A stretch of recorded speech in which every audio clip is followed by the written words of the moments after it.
I also wanted to say something about the video that I did on the equality of the sexes and patriarchy and so on, because looking at the comment section, it appears to me that a significant number of people didn't really listen to me, didn't really listen to what I said, and didn't understand what I said. And I think that the reason for that is that people have become so ideological and so unthinking that all they do is listen for or look in an article for certain keywords and key phrases. And when they see those keywords or hear those key phrases, their mind just auto completes the message without actually having to read or listen. It auto completes based on all of the other instances where they've seen those words used or where they've seen those phrases used. And so they assume the rest of the message. You know, it's an autocomplete function in their brains. So, for example, in the video, I begin by saying that I don't believe that men and women are equal. And I think that a large number of people stop there, stop listening at that point, and just took it that I was giving a sort of a red pill view on equality. I'm telling you that the concept of equality is meaningless. The concept of equality that you're applying is absurd and inapplicable. And now some people have said, yeah, but it doesn't mean same. You're saying in my video, in my answer to the question, they're saying that I was treating equality as if it meant same. And men and women are not the same, yes, but they are equal. So I'm misreading the question. I'm misunderstanding the question. And I'm answering a different question, which is that do I think that men and women are the same? The particular individual qualities that you have will make you superior or inferior to other people in any given situation or circumstance. So you can't actually make a distinction between there being differences between men and women and there being differences of equality between men and women, because there are. It's connected. Simultaneously, we are all inferior and superior to each other at all times. It depends on what is needed in that situation. And again, this has to do with the practicality of our value system in Islam. And this is why your conception, your very abstract, generalized, idealized, utopian concept of equality doesn't compute for Muslims and really for non-Westerners. It's like I said, your approach to values is unique to you. I wouldn't say that the Muslim approach to values is unique to us. Our value system itself may be unique, and the perfection of our value system may be unique, but our approach to what values are for, I think, is general. But the Western approach to what values are for, their conception of what values are for, is unique to them, in that they seem to think that values are sort of for something that you should aspire to, not something that you should actually practice. I think the rest of the world believes that values are what you're supposed to actually practice, not what you're supposed to espouse and aspire to, but actually practice in the real world. So, like I said in that video, a woman may be superior to me in certain qualities, and that makes her more valuable in certain situations. She has more value in certain situations. And even that value and those qualities can increase or decrease her or my rights in a situation.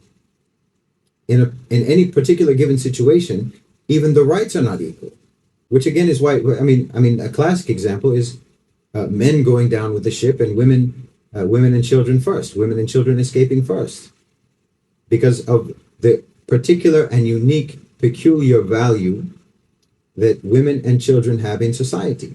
They are more valuable in that situation than a man. So they have more right to be rescued than a man in that situation. You can't actually say that rights are always the same for everyone, everywhere, all the time. That's not true. That's not practical. Like even on the issue of, for example, someone mentioned education. Well, in Islam, a man is obligated to provide for his family financially. He's obligated. It's his duty. He doesn't have a choice in that. He must do that. So Muslims and in Islam, women are not prohibited from getting an education, but the emphasis is placed on men to get an education. Because when you have an obligation to do something, then it's also an obligation to facilitate you in fulfilling that obligation. What is required for you to fulfill that obligation is also obligatory for you to have. So having a job and having a good job and being able to pay for your family, being able to provide for your family, requires an education. So men so it's emphasized for men to get an education. It's not said that women shouldn't get an education, but the emphasis is on men for practical reasons, because they're obliged to pay for their families. They're obliged to provide for their families, and therefore they are obliged to get an education that will enable them to get the kind of a job and have the kind of career that will allow them to do that. Now, for women, they can get an education, they can have a career, and every penny that they earn goes in their pocket. They have no obligation to spend on their family in Islam. They have no obligation to spend on their husband. They have no obligation to provide for the family. Every penny that they make is theirs. And we also know that a very large percentage of women who enter the workforce get married, have children, and leave the workforce, choose to leave the workforce. They're not forced.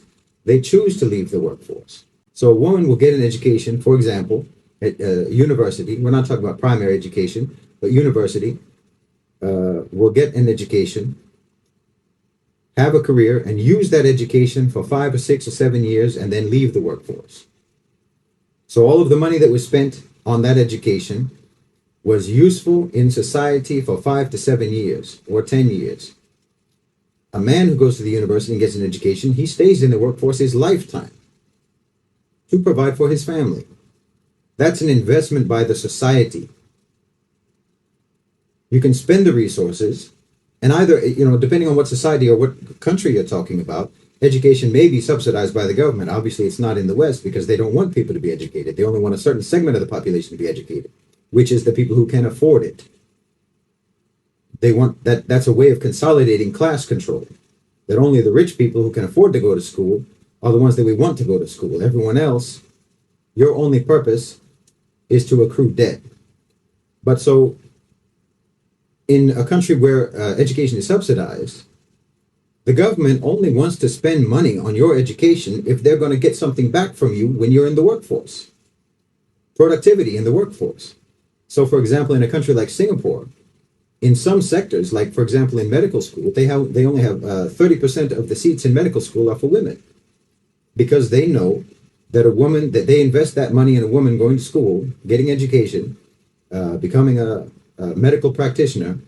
She's probably only going to stay in the workforce for less than a decade, maybe a little bit longer, but generally somewhere around there. But certainly not going to be for her lifetime. Most of the time, she's going to get her education, she's going to start working, and then within 5 to 7 years, maybe 10 years, she's going to get married, she's going to have children, and she's going to leave the workforce. And they're doing that by choice.